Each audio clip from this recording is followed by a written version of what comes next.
Hello everyone, welcome to Study Tube. ऐसे तो physics में मुझे लगता है कि 200-300 फार्मूले होंगे, लेकिन हमारे एग्जाम में, हमारे रेलवे के एग्जाम में, हमारे एसएससी के एग्जाम में जनरल साइंस पढ़ना होता है। तो जनरल साइंस के अंतर्गत जितने भी टॉपिक्स आते हैं फिजिक्स के, और उन टॉपिक्स में जो फार्मूले होते हैं वो मैं इस वीडियो में आज डिस्कस करूंगा। आप दो तरह के क्वेश्चंस एग्जाम में सॉल्व कर सकते हैं अगर आपको फार्मूला याद हो तो।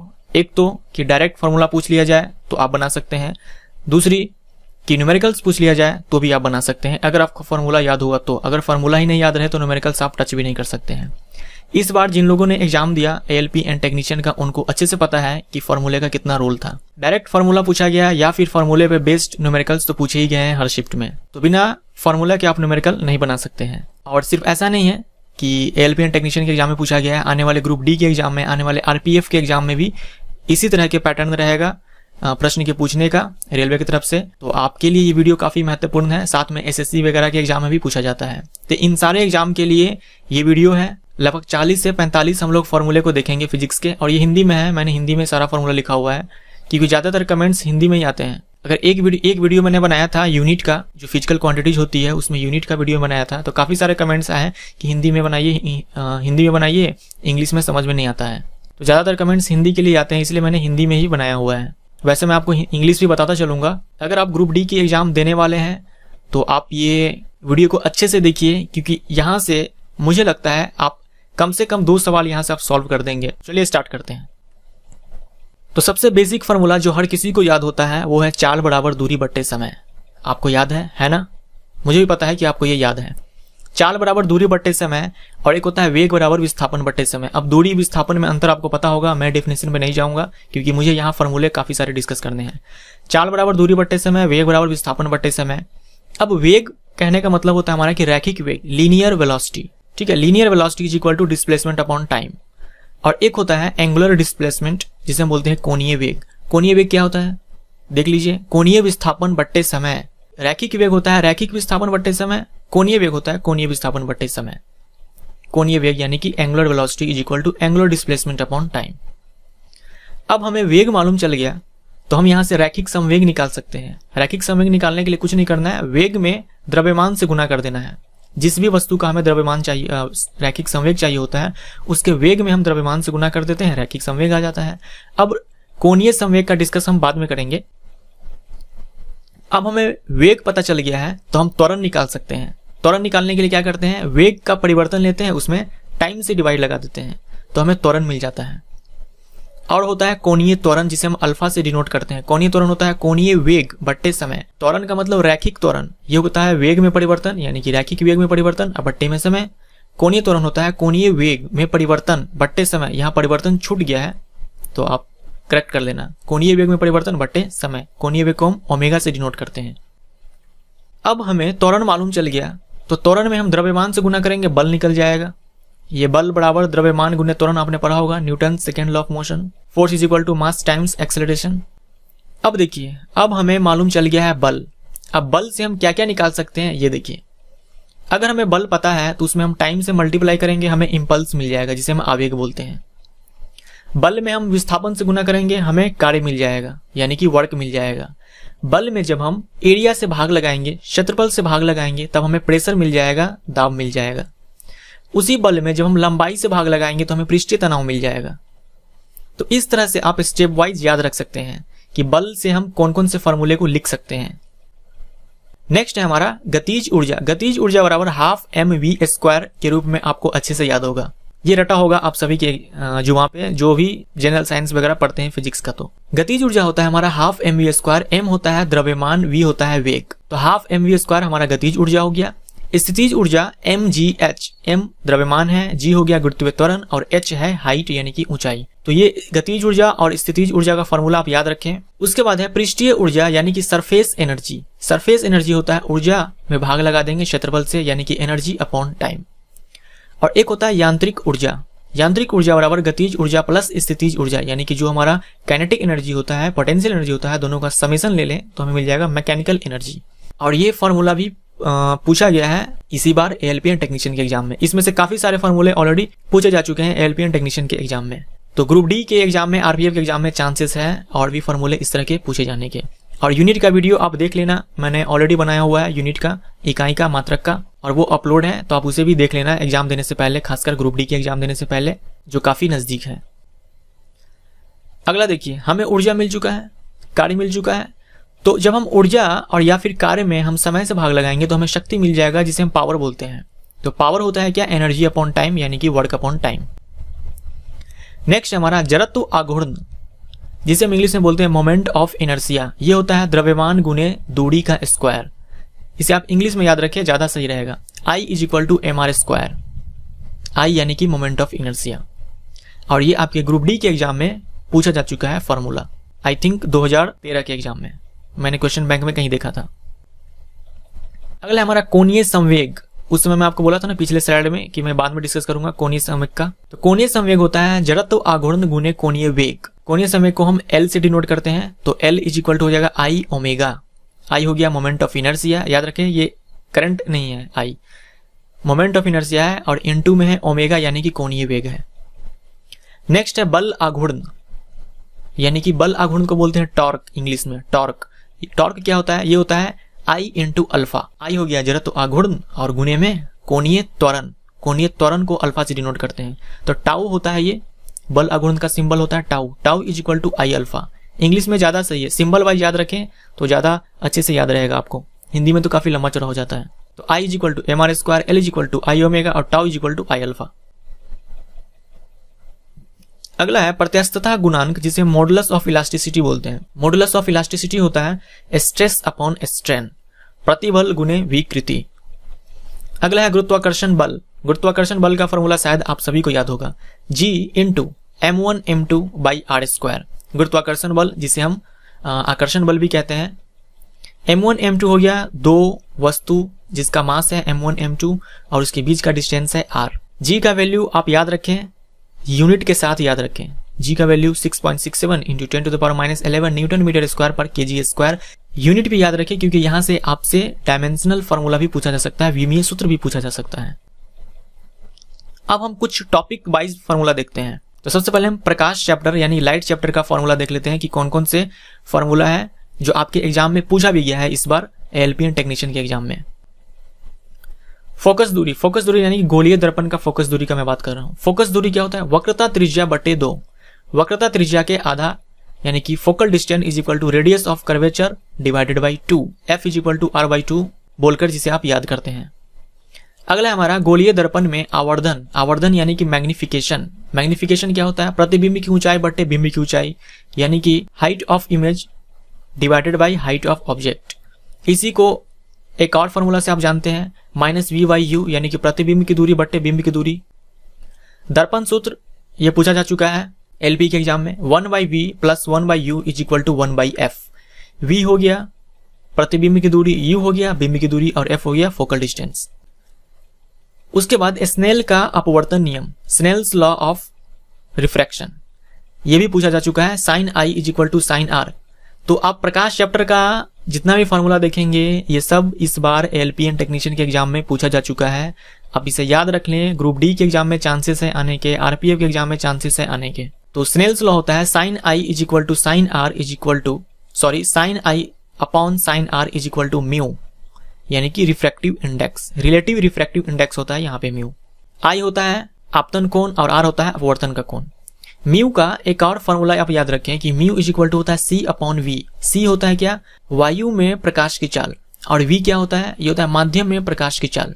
इस पे न्यूमेरिकल पूछा जा सकता है, यानी कि वायु में प्रकाश की चाल को जब हम भाग लगाते हैं किसी माध्यम में प्रकाश की चाल को, तो हमें उस माध्यम का रिफ्रैक्टिव इंडेक्स पता चल जाता है। इसीलिए बोलते हैं ये सापेक्ष अपवर्तनांक है, यानी कि रिलेटिव रिफ्रैक्टिव इंडेक्स है।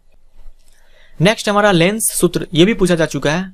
दर्पण सूत्र में बस थोड़ा सा आप चेंज कर दीजिए, प्लस की जगह माइनस कर दीजिए, हमें लेंस सूत्र मिल जाएगा, 1/v minus 1/u is equal to 1/f।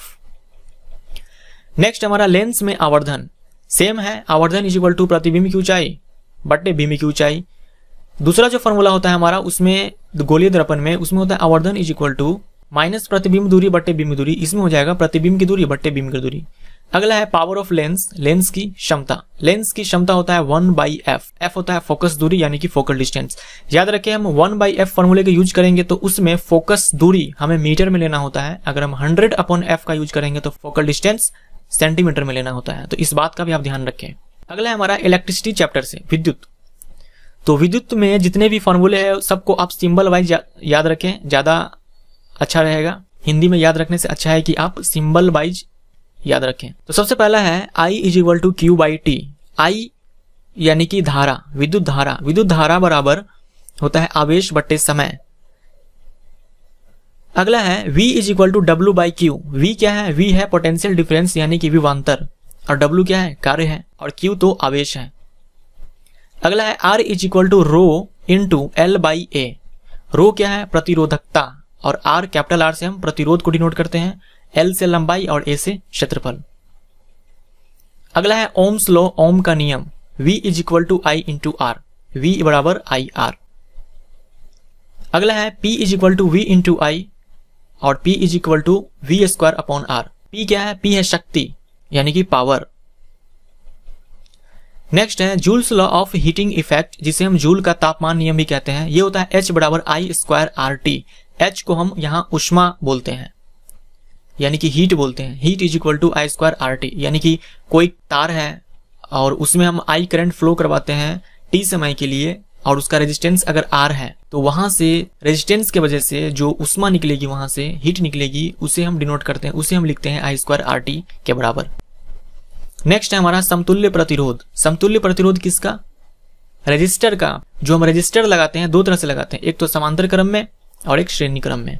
तो समतुल्य प्रतिरोध बराबर होता है, यह फॉर्मूला आप देख सकते हैं स्क्रीन पे, समांतर क्रम के लिए और ये श्रेणी क्रम के लिए। याद रखें अगर कैपेसिटर के बारे में पूछ दे, संधारित्र के बारे में पूछ ले, तो इसके ठीक उल्टा करना है आपको। अगर कैपेसिटर को श्रेणी क्रम में लगाते हैं तो हम समांतर क्रम में जिस तरह से लिखा हुआ है उस फॉर्मूले का यूज करेंगे, और अगर समांतर क्रम में लगा हुआ है तो हम डायरेक्ट श्रेणी क्रम का जो आप फॉर्मूला देख रहे हैं रजिस्टर के केस में वो वाला लगाएंगे।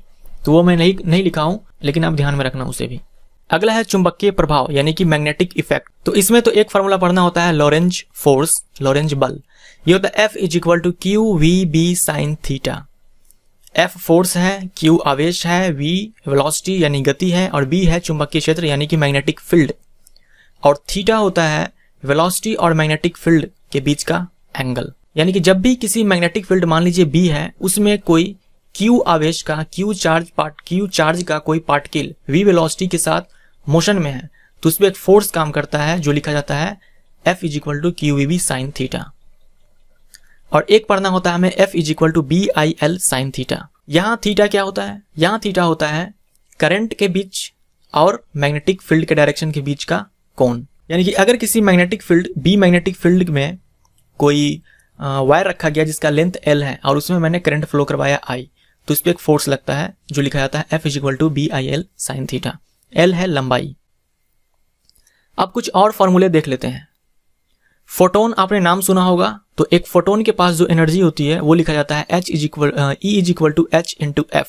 याद रखें यहाँ E एनर्जी है यानी कि ऊर्जा है, H है प्लैंक्स कांस्टेंट यानी कि प्लैंक्स नियतांक, जिसका वैल्यू भी आपको ध्यान में रखना है, यूनिट के साथ ध्यान में रखना है, क्योंकि यहाँ से विमीय सूत्र आप लिख सकते हैं। वैल्यू है 6.67 × 10⁻³ जूल सेकेंड। जूल सेकेंड आपको नहीं भूलना, ये याद रखना है। और F होता है फ्रीक्वेंसी यानी कि आवृत्ति, और ये फॉर्मूला आपके एग्जाम में पूछा जा चुका है, ग्रुप डी के एग्जाम में। नेक्स्ट है किसी परमाणु की द्रव्यमान संख्या। याद रखें परमाणु संख्या नहीं है, द्रव्यमान संख्या है। द्रव्यमान संख्या होती है प्रोटॉन प्लस न्यूट्रॉन की संख्या का समेसन यानी कि जोड़। नेक्स्ट है हमारा तापमान के विभिन्न पैमानों में संबंध। आपने देखा होगा क्वेश्चन कि सेल्सियस में वैल्यू दिया होता है, हमें फ़ारेनहाइट में पूछ देता है, या फिर फ़ारेनहाइट में दिया हुआ है केल्विन में पूछ देता है। तो सेल्सियस, फ़ारेनहाइट और केल्विन के बीच रिलेशन को हम इस प्रकार से लिखते हैं। अगर आप ये याद रखते हैं तो आप किसी को भी किसी में कन्वर्ट कर सकते हैं, यानी कि सेल्सियस, फ़ारेनहाइट और केल्विन को किसी में कन्वर्ट कर सकते हैं। हमारे टेम्परेचर का ऐसा यूनिट होता है केल्विन, ये याद रखें। और डॉक्टर जो हमें बुखार चेक करता है थर्मोमीटर लगा करके, और वो जो टेम्परेचर बताता है वो फ़ारेनहाइट में बताता है। नेक्स्ट है हमारा Q = mc∆T। यानी कि मान लीजिए कोई m द्रव्यमान का वस्तु है और उसके पास कुछ न कुछ टेम्परेचर होगा और उसका कुछ न कुछ विशिष्ट ऊष्मा होगा। तो हम चाहते हैं कि उसके टेम्परेचर में T1 से T2 हो जाए, यानी टेम्परेचर में चेंज हो जाए, तो उसके लिए हमें कुछ हीट देना पड़ेगा। वो हीट कितना देना पड़ेगा, ये फार्मूला बताता है। Q is equal to mc delta T. Delta T यानी कि ताप में परिवर्तन, C होता है विशिष्ट उष्मा यानी कि स्पेसिफिक हीट, और Q होता है उष्मा यानी कि हीट। अगला है हमारा स्टीफन का नियम। ये प्रश्न एसएससी में कई बार पूछा जा चुका है। E is equal to sigma T to the power 4। याद रखें यहाँ E उत्सर्जित विकिरण की दर है, ऊर्जा नहीं, उत्सर्जित विकिरण की दर है, ये रेट है। और ये होता है E is equal to sigma into T to the power 4। Sigma को बोलते हैं स्टीफन कांस्टेंट यानी कि स्टीफन नियतांक, और T होता है हमारा तापमान, टेम्परेचर। तो ये फॉर्मूला भी आप ध्यान में रखें। अगला है हमारा उष्मागतिकी का प्रथम नियम, जिसे हम बोलते हैं ऊर्जा संरक्षण का नियम, यानी कि फर्स्ट लॉ ऑफ थर्मोडायनेमिक्स को हम क्या बोलते हैं, law of conservation of energy. ये लिखा जाता है Q is equal to delta U plus W. Delta U क्या है, चेंज इन इंटरनल एनर्जी, यानी कि इंटरनल एनर्जी में यहाँ वृद्धि होती है। उसके बाद डब्ल्यू है हमारा कार्य, यानी कि अगर हम किसी सिस्टम को Q हीट देते हैं तो उसे वो दो तरीके से यूज करती है। पहला अपने आंतरिक ऊर्जा में वृद्धि करती है, यानी कि इंटरनल एनर्जी को बढ़ाती है, जिससे कि सिस्टम का टेम्परेचर बढ़ जाता है। और दूसरा वो बाह्य कार्य करती है, एक्सटर्नल वर्क करती है। तो ये होता है उष्मागतिकी का प्रथम नियम। ये आपके एसएससी के एग्जाम में पूछा जा चुका है। अगला है mu is equal to 1 upon sine C. Sine C, C क्या है, क्रांतिक कोण यानी कि क्रिटिकल एंगल। क्रिटिकल एंगल क्या होता है, क्रिटिकल एंगल वो एंगल ऑफ इंसिडेंस होता है जिसके लिए एंगल ऑफ रिफ्रैक्शन 90 डिग्री होता है, यानी कि वो आपतन कोण है जिसके लिए अपवर्तन का कोण 90 डिग्री होता है। आपने पढ़ा होगा पूर्ण आंतरिक परिवर्तन, क्या कंडीशन होता है उसके लिए। एक कंडीशन तो ये होता है कि आपतन कोण का मान क्रांतिक कोण से बड़ा होना चाहिए, और दूसरा होता है कि प्रकाश सघन माध्यम से विरल माध्यम में जाना चाहिए, यानी कि डेंसर टू रेयरर प्रकाश जाएगी, और एंगल ऑफ इंसिडेंस वो क्रिटिकल एंगल से ज्यादा होना चाहिए, तब जाकर के ये टोटल इंटरनल रिफ्लेक्शन होता है। तो mu is equal to 1 by sine C, इस पे न्यूमेरिकल पूछा जा चुका है, साथ में फॉर्मूला भी पूछा जा चुका है इस बार एएलपी टेक्नीशियन के एग्जाम में। अगला होता है कि स्पीड ऑफ वेव, तरंग की चाल। तरंग की चाल हम लिखते हैं, उस तरंग की जो तरंग दैर्घ्य होती है उसमें हम आवृत्ति से गुना कर देते हैं तो तरंग की चाल मिल जाती है। और आवृत्ति क्या होता है, आवृत्ति यानी कि फ्रीक्वेंसी। फ्रीक्वेंसी क्या होता है, 1/, आवर्तकाल यानी कि F is equal to 1/T। Next है हमारा Q is equal to ml। m क्या है, द्रव्यमान, L क्या है, गुप्त उष्मा, लेटेंट हीट। यानी कोई m द्रव्यमान की वस्तु है जिसकी गुप्त उष्मा है L, और हम चाहते हैं कि उसके अवस्था में परिवर्तन हो जाए, तो कुछ न कुछ हीट देना होगा। वो हीट देना होता है हमें m इंटू एल के बराबर।